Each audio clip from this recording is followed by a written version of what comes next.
की, श्री वृंदावन धाम की, सद्गुरुदेव भगवान की। अमित कुमार जी गुजरात से। राधे राधे महाराज। राधे राधे महाराज जी। महाराज जी, जब रसिक संतों के बारे में पढ़ा और सुना तो पता चला कि उन्हें कैसे कैसे भयानक दुख का सामना करना पड़ा। महाराज जी, ये सब जानने के बाद ऐसा लगता है कि अगर इनकी तरह भगवान हमारी भी परीक्षा लेंगे तो हम तो फेल ही हो जाएंगे, हमें कभी श्यामा श्याम की प्राप्ति नहीं हो पाएगी। ऐसा नहीं, क्योंकि उनके चरणों की धूल के बराबर भी नहीं हो। बालक को एक कुंतल वजन उठाने के लिए नहीं कहा जाता है। भगवान पहले क्षमता देते हैं फिर दुख देते हैं। पहले क्षमता देते हैं, प्रतिपल उस कष्ट को सहा जा रहा है, जब तक जिएंगे तब तक सहा जा रहा है, जीना ही इसी से है।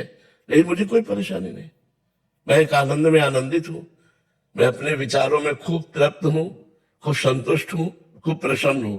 शरीर की कोई परवाह नहीं है। भगवान ने पहले शरीर से बेपरवाह किया और फिर शरीर का रोग दिया। अगर हम अभी अपने रोग में आ जाए तो हम सैया पे पड़े रहे, उठ के बैठने लायक न रहे। ये भागवतिक क्षमता है, सांसारिक क्षमता नहीं है। शरीर बल से युक्त है।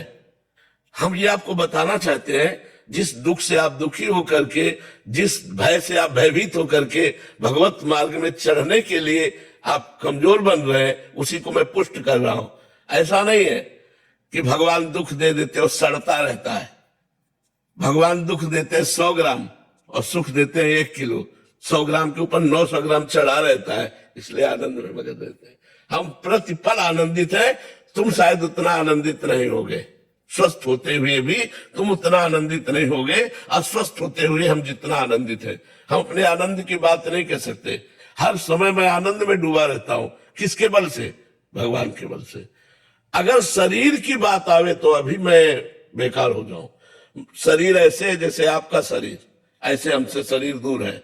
हम अपने आप में मगन रहते हैं, अपने आप में आनंदित रहते हैं।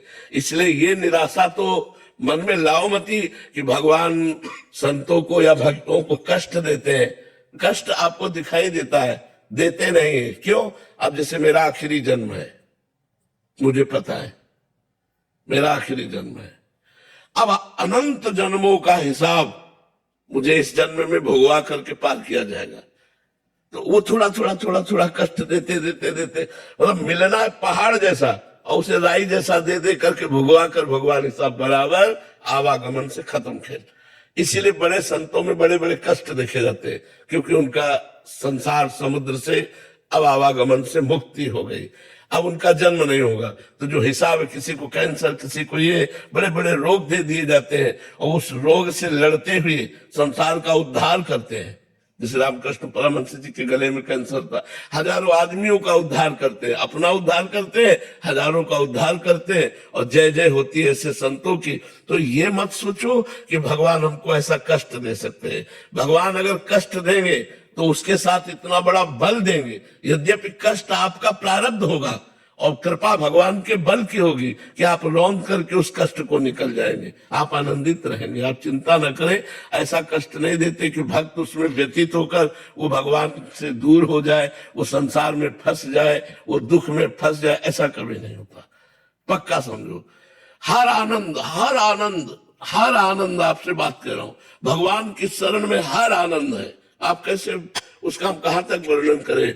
जो प्रतिपल दुलार कर रहे हैं, भगवान जिसको प्यार कर रहे हैं उसको कितना आनंद मिलता होगा। आपको भी प्यार कर रहे हैं, लेकिन आप भगवान के प्यार की तरफ ना देखकर संसार के प्यार की तरफ देखते हैं, इसलिए आप हमारे भगवान के प्यार को नहीं देख पा रहे। और जब मेरे तो गिरधर गोपाल दूसरों न कोई, तो सीधे भगवान पे दृष्टि होती है और फिर उनके प्यार का अनुभव होता है। तो आप ऐसा डरिए मत। विपुल शिंदे जी नासिक से। राधे राधे महाराज जी। महाराज जी, आपके चरणों में कोटि कोटि प्रणाम।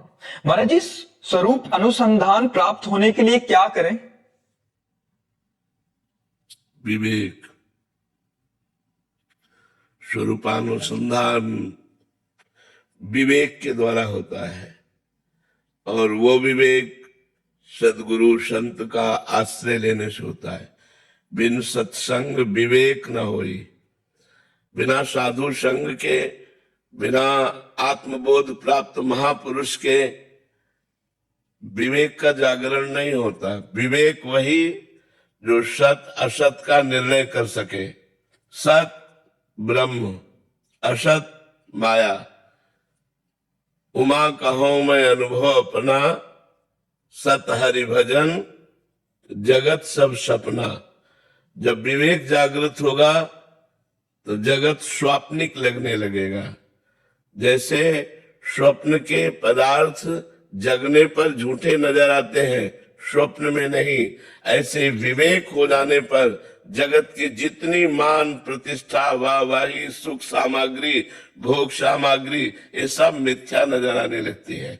स्वरूपानुसंधान के लिए सबसे पहले आवश्यकता है सत असत का ज्ञान विवेक, वो साधु संग से प्राप्त होता है। दूसरा, समस्त भोगों से वैराग्य, लोक परलोक के समस्त भोगों से वैराग्य। क्योंकि जब तक हम शरीर भाव में रहेंगे तब तक मन और इंद्रियों की गुलामी के कारण जो मन इंद्रियां कहेंगी उन भोगों को हम भोगते रहेंगे, और जब तक हम भोग भोगते रहेंगे तब तक कर्ता और भोगता रहेंगे, स्वरूपानुसंधान नहीं हो सकता। स्वरूपानुसंधान के लिए इंद्रिय और मन का व्यापार बंद करना होगा। तपस्या और भजन के बल से विवेक के द्वारा जाने हुए सत्य में स्थित होना पड़ेगा और असत का त्याग करना पड़ेगा। इसे कहते हैं लोक और परलोक के भोगों का वैराग्य। तीसरा, षट संपत्ति। पहला, शम, इंद्रियों का भोगों से हटाना। दम, मन का अपने वश में करना। उपरति, भोगों के समीप रहने पर भी भोगने की इच्छा ना होना। तितिक्षा, सर्दी गर्मी बरसात लाभ हानि सुख दुख मान अपमान सबको सहने की सामर्थ्य होना। श्रद्धा, गुरु और संतों के वाक्यों को यथावत विश्वास पूर्वक स्वीकार कर लेना। मुमुक्षुता, मैं मुक्त होना चाहता हूं। ये जब तक बातें नहीं होंगी तब तक स्वरूपानुसार